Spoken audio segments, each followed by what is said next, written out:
Hello, everyone. Welcome to the Healing Podcast. This is Xiao Song. I'm so happy to be here. In today's episode, I have a very dear guest, Sidonie, and we are going to talk about a very sensitive subject matter, which is why sickness is such a stigma in our society. And Sidonie is a good friend, a dear friend, a yoga teacher, and a journalist. Let's welcome her. Hi. Hi everyone. Hi Xiaosong. I'm super happy to be with you today. Yeah. And given the fact that we are friends but we are so far away from each other. Absolutely. Very close. We're friends in London from Tango from many years ago. And we used to spend a lot of time together because you lived in China for a few years. Right? Yeah. As a journalist. And then you had a past life in Argentina as well, where I live. Our paths, really entwined. Absolutely, yeah. And then when I carried on my Argentinian life in London dancing tango, that's where we met. Absolutely. And yeah. So what happened was we were quite close. We saw a lot of each other. We went out together, shared a lot. And then I immigrated, I left, and then you vanished for some reason unknown to me. You vanished. And I was wondering what happened really for a long time because we were very close. And then a few years ago, which was like 4 or 5 years, you came to Buenos Aires for a visit. Oh, it was 2 years ago. Was it only 2? No, it can't be 2. 2 years ago was pandemic. Oh yeah. So yeah, sorry, it was just the summer before that then. Like 2019, 3 years. Yeah, exactly. Yeah, because that's where I became deaf. Absolutely, that was why. And you came to see me, and you broke the news that you lost your hearing. I was just gobsmacked. I couldn't believe, like, you are young, you're healthy, and I didn't see you for a few years, and then you've lost your hearing. It was like, oh my God. And I remember giving you a craniosacral session, and I was really sad that I couldn't talk to you. You couldn't hear me. You couldn't hear me. And you left, and I was telling myself that we are not, I won't be able to talk to you for a while somehow because you just couldn't hear. And then I let you to share the rest of the story, and it is a very courageous story, very painful as well. So I'm so honored to have you here in my actually first ever healing podcast. Thank you for your willingness, to share your vulnerability. Tell me what happened. Was it a shock that you realized that your hearing's gone? So thank you for having me. As I said, I'm really happy to have this conversation here with you. And also thank you for not saying how do you became deaf. And you're saying how did you realize your hearing was gone, which is so different. It might be a small detail, but for me, it's the whole difference because if I now reclaim that I am deaf, it's a very different thing from having someone telling me that I am. So, because if it comes from outside, it's a medical, right? It's a medical description, and it doesn't come from me. And when my hearing was gone, when I discovered the hearing was gone, it's an illness that developed in my body. It's not something that I chose. It was not a choice. Now the choice is to define myself and to identify with the fact that I am deaf, but it comes from me. It doesn't come from anyone else. So that's a big difference. So thank you for making this. It's very nuanced. It's a detail, but it's not. So the way you approach it is very, very nice. Also because people are in denial, like, no, you're not deaf. Look, you can hear me, we can speak. And actually we can speak, which is a bit of a miracle. Right. It's completely a miracle, because what happens is that I have hearing aids that can connect to my phone, who connects to internet, and then we can stream, we can speak, I can have conversations on the phone, I can hear people around me, I can listen to music. Wow. Yeah. Which is a complete miracle. How long did it take you to arrive where you are now? What was the story? So everything happened 3 years ago. And it started as I have to say that I'm a mom of 2 and I don't have a partner. And when I was with I have been very, very stressed around family life and work and trying to make everything work. And at a moment of my life, I was very, very, very stressed, and I had this tinnitus coming. I was not hearing very well, and I thought it all started by being a impairment, almost as a convenience. I would not hear things very properly. I would not hear the planes. I would not hear the music from the neighbors. It was kind of convenient, I have to say. But also I was so tired that when I would go to sleep, I would just fall on the pillow, and I would hear some buzzing things, as if some electricity exploding in my head. I didn't really know what was happening, and I really thought it was the consequence of stress. And it is still what I interpret. It's still what I think it's like an emotional shock or a consequence of a very stressful environment. But so to talk about more of the condition of what is the name of what I have, it's notosclerosis, which is an autoimmune inflammatory disorder that happens mostly to women. I think it's what happened to Beethoven as well. But it should be something very, very slow and over the years, because it's the bones of the middle ear that can't vibrate anymore. And it's causing hearing loss, tinnitus and dizziness. So it is absolutely not something that can happen overnight in the course of months, because in my case it happened over a couple of months, really 6 months maybe. So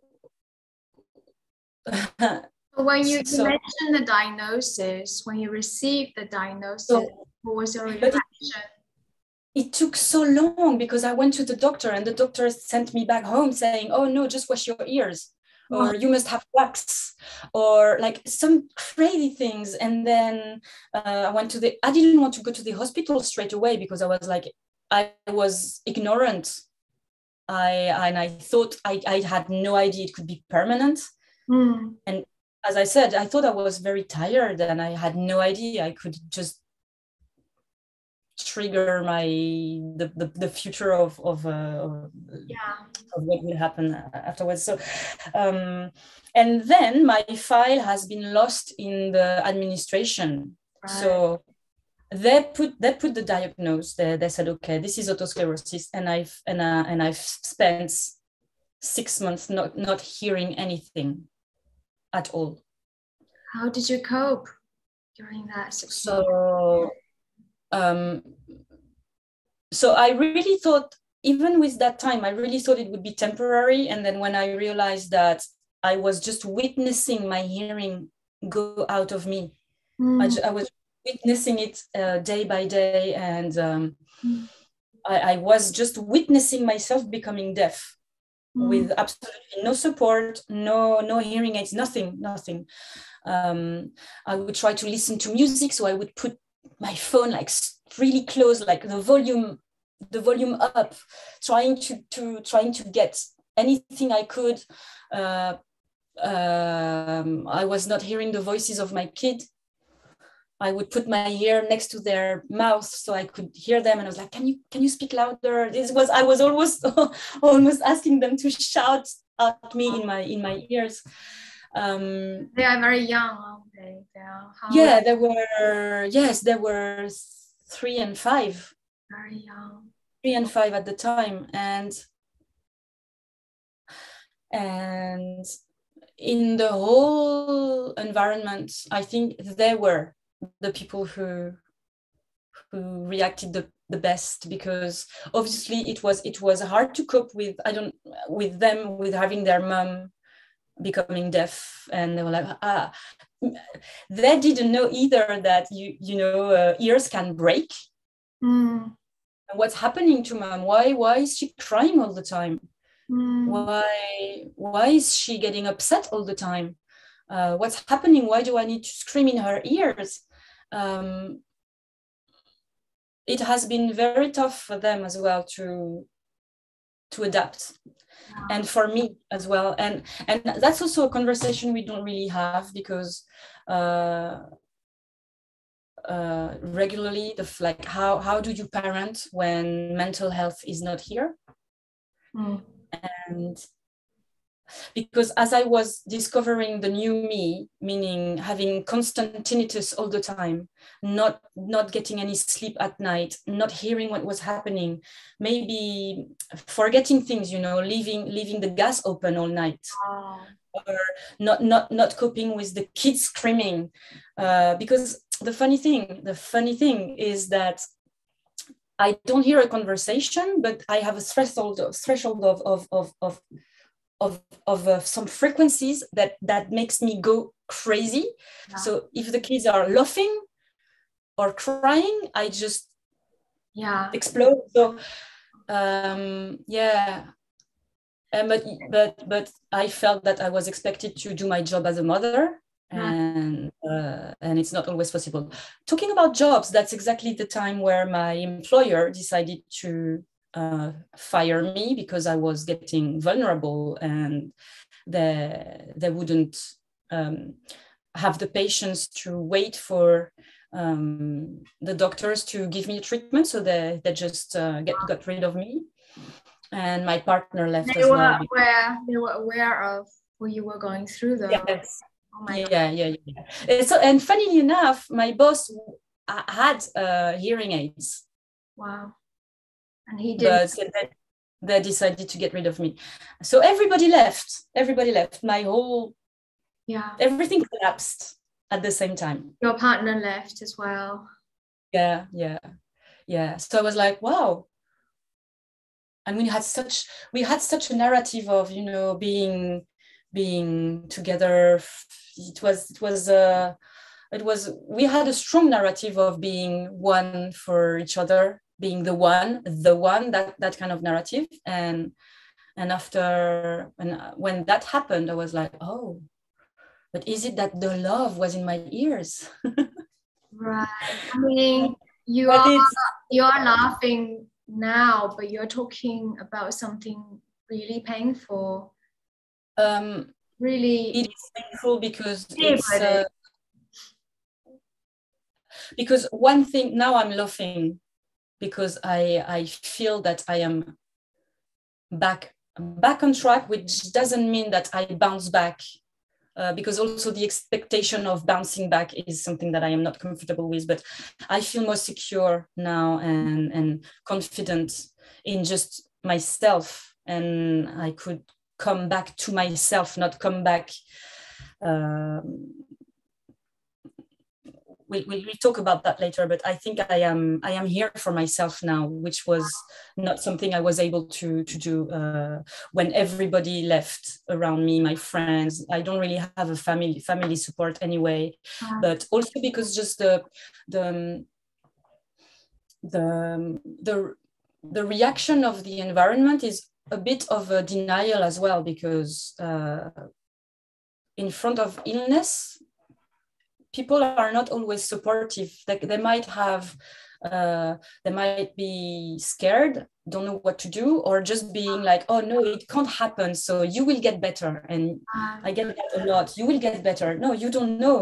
We don't know if I will get better. Maybe it's gonna be a chronic thing and I will never get better. Yeah. So that's exactly what I wanted to ask you more about it, your personal experience when you were in a absolute desperate situation, really, facing death and losing your employment, single mother, and then obviously did you talk to people about it? Did you ask for help? Because you were desperate for support. Anybody would. So the support is, I asked for support. Support is do you mean support like seeking psychological help, or support from my friends and family? Emotional support, medical support, social support, financial support. You were actually in need. Very, very difficult to seek support when the communication is broken anyway. I would have social anxiety just by the idea of talking to people and not being able to even understand what they're saying to me. Yeah. So, yeah, because I couldn't hear, so I could talk. I could engage a conversation, but being completely unable to understand what's going on. Yeah. And it's still a bit the case, actually, because having hearing aids is not something that it is still very complicated for me to make sure that I understand well. And actually, my audiologist says that I get 40% of what's happening around me, even with my hearing aids. What I get from what's happening is 40%, but my understanding is 80%. So there is such a gap between what's happening and what I get that it's actually amazing that my brain can fill the gap between what's happening in my ears and what's happening in my brain. But that takes me a lot of energy. Oh, absolutely. It takes me a lot of energy. Working all the time, and not only your brain, your entire system. Exactly. Yeah. But always on alert. And so in terms of emotional support, quite difficult. As I said, it was a very, very solitary journey. Very solitary journey. What do you do to keep afloat? It's basic survival. So I've been reading a lot, and I try to work really on my mental health. And the other so that was what I did, mostly on my own, because when I would reach out through the NHS, I would get, and what I got session of CBT, cognitive behavioral therapy, which is amazing, but it's about analyzing your thoughts to make you function better.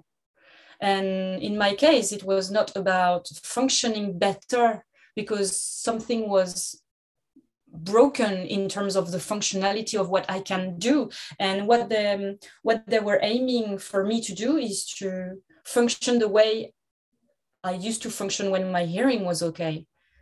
So there was no support to make me transition to a new self. I understand. Or, oh, look, you're deaf. Let's get you into learning BSL, British Sign Language. Yeah. It's about, oh, let's just put this microphone in your ear and you'll be fine. Denial. It's still denial. So it was complicated for me to identify myself as deaf. That was journey 1. Journey 2, not understanding what they were offering me. If I am deaf, let me embrace this. And everything happened when COVID started. So everybody started to wear masks, and then I was like, oh my God. And everything started to be on Zoom. And on Zoom, and I was like, how do I? So obviously it was not working. So because the hearing aids I got given by the NHS were absolutely, they were just amplifying everything, and I could not connect them to anything. So it's just amplifying all the noises and not making me have a conversation. So I've done a crowdfunding. Yeah. And for me, that was, it has been quite difficult. Today, I am very proud I've done it, but at the time, it was horrible because I needed to come out as deaf. Yeah. And maybe today I'm reclaiming it. It's fine, but at the time I was petrified. Wow. And so it's a miracle. This is a bit of a miracle that I found support that was not expecting, because not every single person I know, actually, sometimes the help doesn't come from where you think it's going to come. But I've been lucky that people around me contributed to get me these hearing aids that are now allowing me to communicate and to listen to music. Yeah. And this is for me my mental health base. The ability to listen to music and to meditate with guided meditation, and specifically yoga nidra. Because when the hearing disappeared and the tinnitus was so strong, the miracle at the moment was to have the ability to forget that it was my condition forever.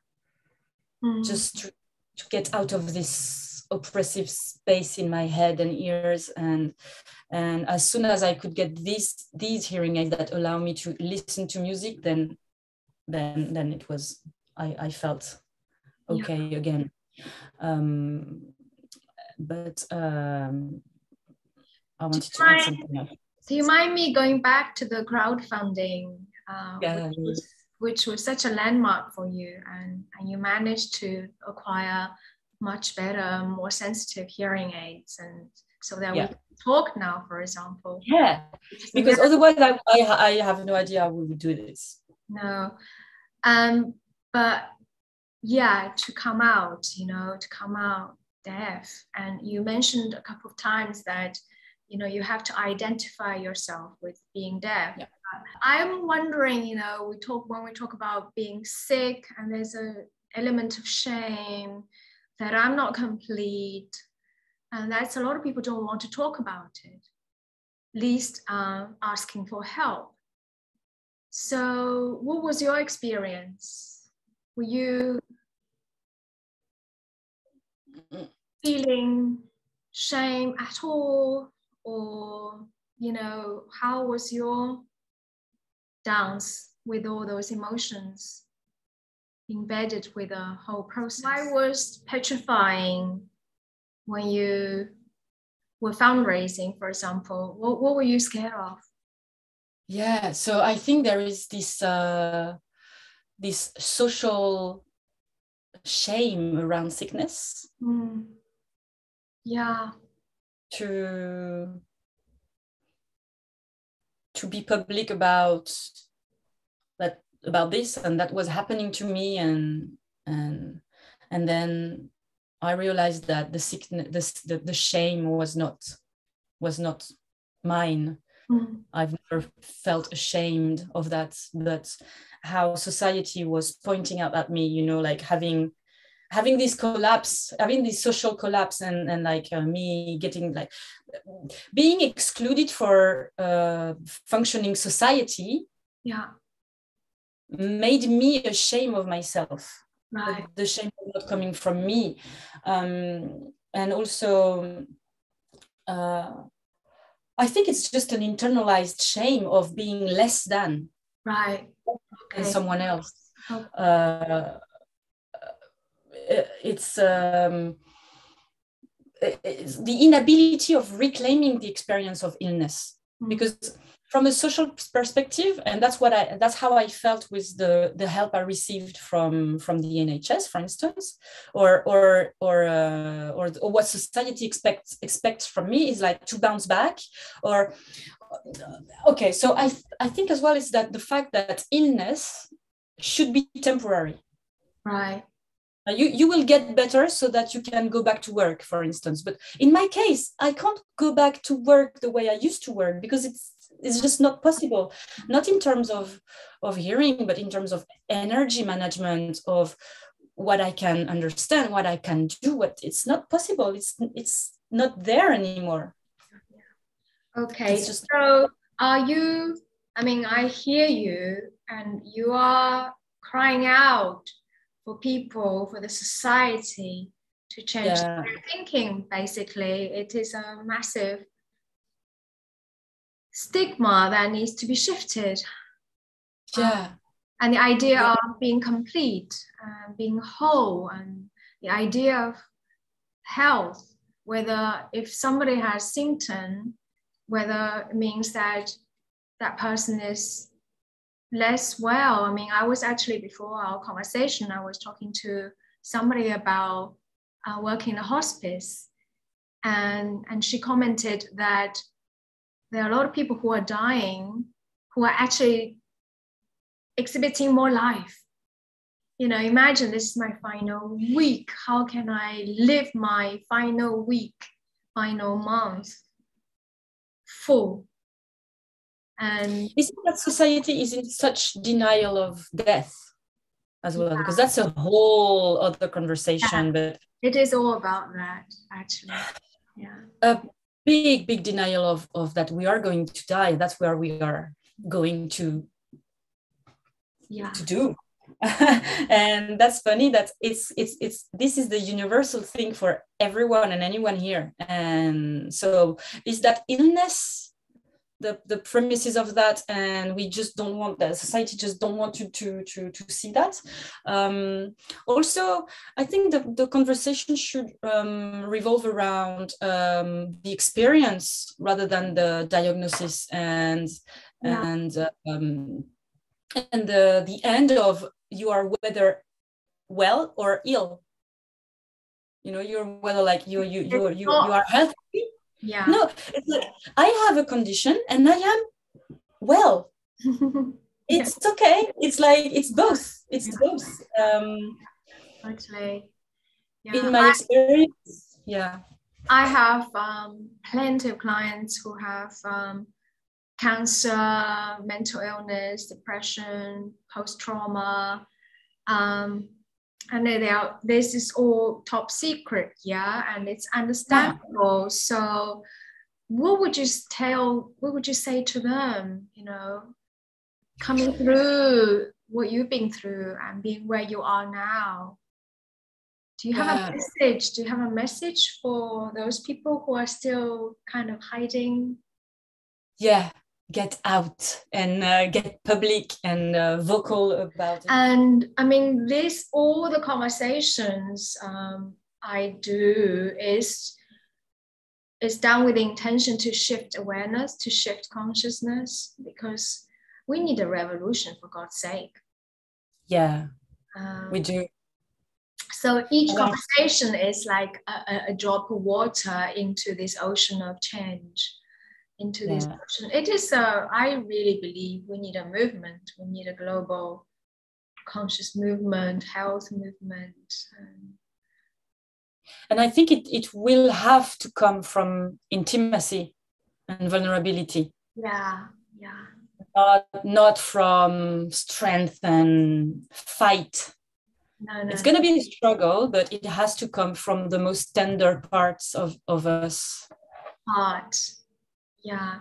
And I think vulnerability, I do see it as a strength. It is actually, you need to be so strong to be able, because vulnerable meaning open to be wounded, being open to be wounded.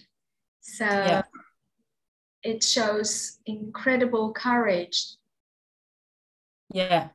Open to fail, open to be moved, open to but one thing is to have this awareness and this practice in our lives. The other thing is to make it public and political. Yeah. I think everything is political without even calling it political. It is, we are being political. And my personal approach is through personal individual storytelling and sharing and inspiring, really, because you are inspiring a lot of people. Everybody watching this will be really, really inspired. There's no doubt about it. I think we have a lot to learn from ill people, sick people, chronically sick people who know how to deal with a lack of resources and low energy as a default setting. When going through your day is gonna take you all your energy, and you wake up in the morning and you're like, I have no idea how I'm gonna make it through the day today. And you develop a lot of strategies to make it work, and at the end of the day you're like, wow, I made it. I think this kind of narrative are really helpful, because it's not just us, we are lacking resources, we are lacking energy. It's what's within us is also all around us. We would be so inspired by how sick people have this talent of making things work with a little, like, much lower energy. And lastly, if anything, what's the blessing in becoming deaf for you? Is it because I don't rely on verbal and on verbal cues anymore? I have a lot more understanding on how people, on the nonverbal energy, intuition. Yeah. Beautiful. Yeah. And I know you are building your yoga studio and you want to integrate your personal healing experience into your yoga teaching and practice. Would you like to share a bit of that? Yes, because how ironic would that be to have a deaf person walking through the ability to listen and the capacity to listen, because it clearly doesn't come from the ears. Right. And I think it's a beautiful journey to tap into how the body function, of course, but what information you can get from your own body, listening to it, but not with the ears. Right, beautiful. Listening more intuitively. Being attuned to what's happening. And it's a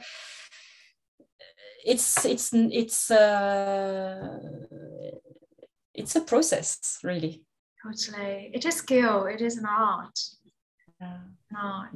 It's an art, definitely. Yeah. So where can we find information of your practice? So I'll put my social media in the description and in the texts. we have a new project that is called True to You. So that's one. And me, I'm on So You Become on the social media. Thank you so much. It's an honor to have this conversation with you, and really, I also admire your work and you putting this platform for fostering and sharing new stories and new narratives we can relate. Yeah. Because it has to come from inside out and not from people telling us what to do and how to feel and how to think. So yeah, thank you for that. I'm honored, and it is a miracle that we are talking here and now. Yes. Despite of it all, and I hope I haven't tied you up so much energetically. I know it is a huge effort, even though it doesn't come across like this, but it is a lot.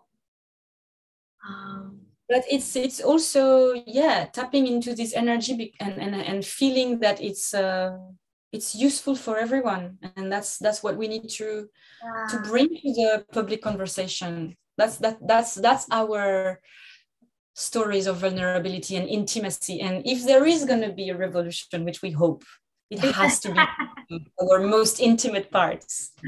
Absolutely. The vulnerable and the tender and the fragile, really. Yeah. Fragility. Yeah. Thank you, and let's hope we'll have you back. Yes. Good luck. Thank you.